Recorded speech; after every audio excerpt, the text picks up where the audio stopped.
Et à la base, c'est une chose qui nous a été rendue obligatoire. Comme qala ta'ala, kuntum khayra ummatin ukhrijat lin-nas, ta'muruna bil ma'ruf wa tanhauna 'anil munkar. Vous êtes la meilleure des communautés sorties pour les gens. Vous ordonnez le convenable et vous interdisez le blâmable. Car aujourd'hui, les gens ne le font plus. C'est une chose qui était perdue. D'accord? Les gens aujourd'hui ont pris pour, malheureusement pour un mode de vie de dire, je fais ma vie, j'embête personne, je suis dans mon coin. Voilà. On dit, le musulman, il est plus haut que cela.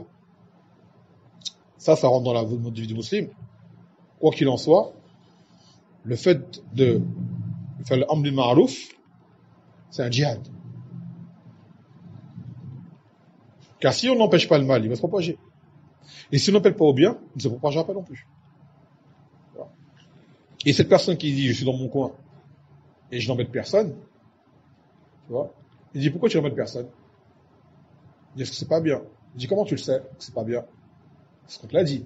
Donc, tu as eu un amr bil ma'ruf et un nahy anil munkar. Donc, comme toi tu l'as eu, ben, d'autres ne le savent pas peut-être. Il va faire une chose qui a mal pour les gens, il ne le sait pas lui. Dis-lui.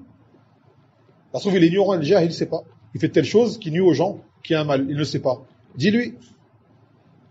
L'autre c'est un kafir, appelle-le à l'islam. L'autre il fait des bid'a, appelle-le à la sunnah. Voilà. Et chacun son niveau. وقال النبي صلى الله عليه وسلم خير الجهاد كلمة حق عند سلطان جائر. Le meilleur des djihad, c'est le fait de dire la vérité devant une personne qui a une autorité, une personne importante. Parce que tu sais que la personne elle pourra te faire quelque chose par la suite, et toi tu dis quand même la vérité à ce moment-là. Donc ça mène pas à un plus grand mal. Donc c'est un maqam qui est azim. C'est un maqam qui est azim. Et en plus, comme dans le hadith à venir par la suite, que le niveau le plus bas de la foi, c'est de faire inkar dans ton cœur. Donc l'inkar, tu es obligé de le faire, quoi qu'il en soit. Ne serait-ce que dans ton cœur. Et le shir par rapport à ça, il dit justement, l'inkar, يقول لا أحد يعجز عن الإنكار بالقلب فإذا أنكرت المنكر بقلبك فإنك تعتزل أهل المنكر ومواطن المنكر وتبتعد عنها ولا تجلس فيها وتشارك فيها في منكرها أو منكرها وتقول أنا منكر بقلبي هذا لا يكفي. Il dit tout le monde est en mesure justement de pouvoir faire un blâme dans son cœur, mais blâmer dans son cœur, qu'est-ce que cela implique? Ça veut dire que tu t'éloignes de ce mal. Tous les lieux où il y a ces choses que tu blâmes, tu n'y restes pas, tu ne participes pas. D'accord? Tu n'es pas présent. Il ne suffit pas de dire, moi je blâme dans mon cœur, et tu restes. Tu es dans un lieu, par exemple, il y a du monde qui a de la musique. On dit, qu'est-ce que tu fais là? Il dit, je blâme dans mon cœur. Ben, sors. Si tu restes, c'est que c'est pas si blâme que ça. Tu vois, je parle dans le cas où quelqu'un il peut sortir. Je blâme dans mon cœur. On dit, ah là, ça suffit pas.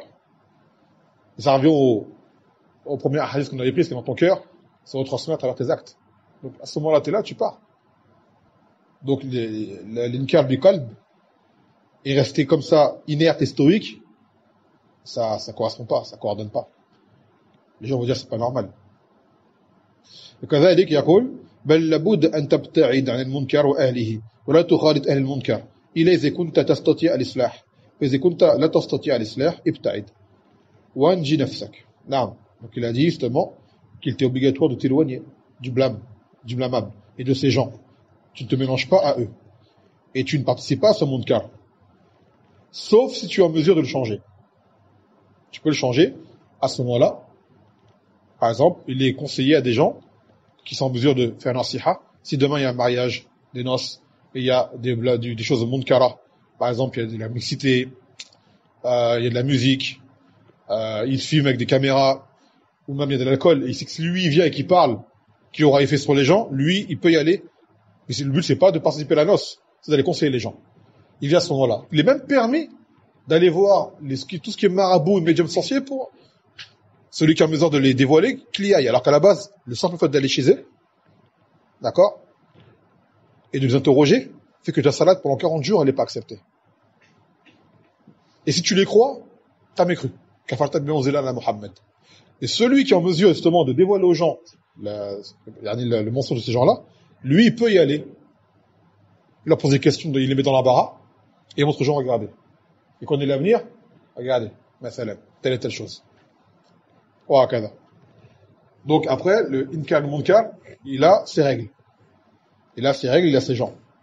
Des choses qui sont à la portée de certains, et d'autres qui sont à la portée de tous, comme inkar dans le cœur, et en sortant des lieux du mal, en évitant les gens du mal.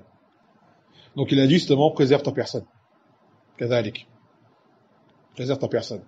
Car tu n'es pas à l'abri de demain tu fais munkar dans ton cœur, après tu changes.